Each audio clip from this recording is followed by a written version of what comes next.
For many years, owners of VL Commodores have been subject to very few options in terms of putting aftermarket radio or aftermarket stereo systems in their cars. The replacement for these old school single-din and very basic radios, our brand new double-din fiberglass fascia, made from a mold right here in Canberra, Australia. This one here is basically ready to be finished in a satin black painted finish.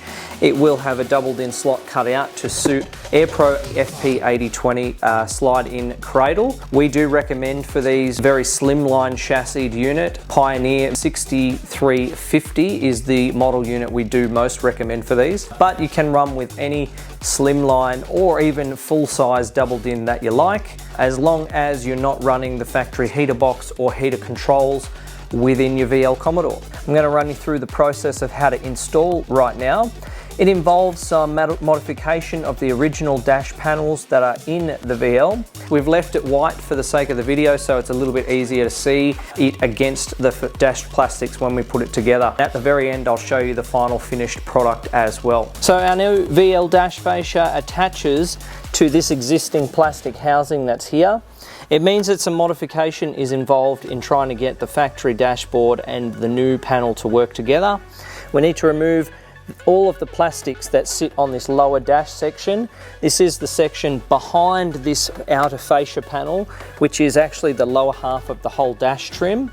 That might be easiest to do by removing the entire dashboard paneling, which is made up of 3 to 4 main components. This car is here for restoration, so at the moment all of the dash is being removed for some rust repairs anyway. You might be able to get away with just using an air hacksaw or even just a hacksaw blade on its own to cut those out of your existing dash without removing the entire thing. Fast forward just a little bit and here we are with our factory dash panel removed from the car.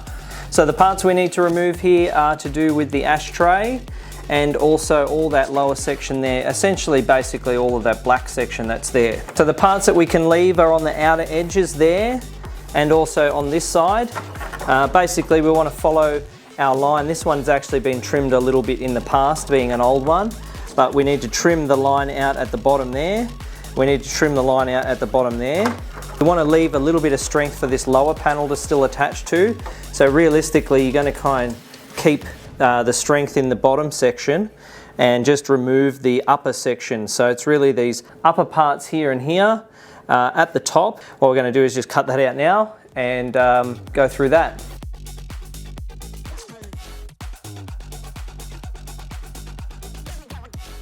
But that whole top section's been removed. And everything on the sides is also removed. The left bolts for the left side and the screws and bolts for the right side are going to hold all of this into place.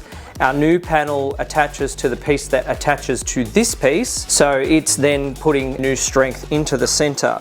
You want to be really careful with these before you get them in because they would be very easy to snap. There's not a lot holding that together now. Our new panel, you can see just leaving it white where it sits in line with the factory paneling underneath and actually does slide up underneath that top panel. That's it without the panel, the original fascia behind. This is the new panel that attaches to the front.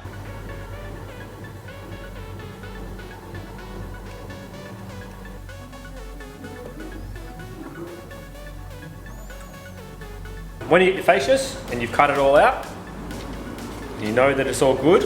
Make sure you're happy with how it sits inside and out. I'm using wax and grease remover. You want to make sure this is as clean as you can get it. Please note, if you have this little section in your fascia will probably stick out a little bit as it sits on that. It won't sit flush. You'll see how it'll sit. We're using a big tube of silicone because that's what we have. These guys will get a little packet. Do not apply too much. If you put too much on there, when you clamp it down, it'll ooze out and you'll have to clean it up with your rag or something else. I'm using masking tape. If you have a small clamp, you could use that.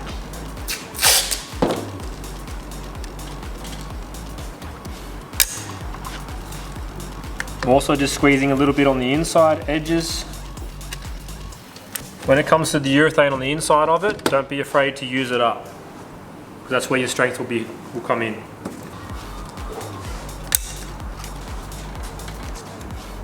One final check on location. Leave it overnight. Overnight to dry before you try and put the head unit in. That's it, finished product. After 24 hours overnight, that's what you get. Stuck in nice and tight, so once it's done and you're happy with it, it's all dry, install that back in your car, put your cradle in, put your unit in, whatever else you need to do. Bob's your uncle.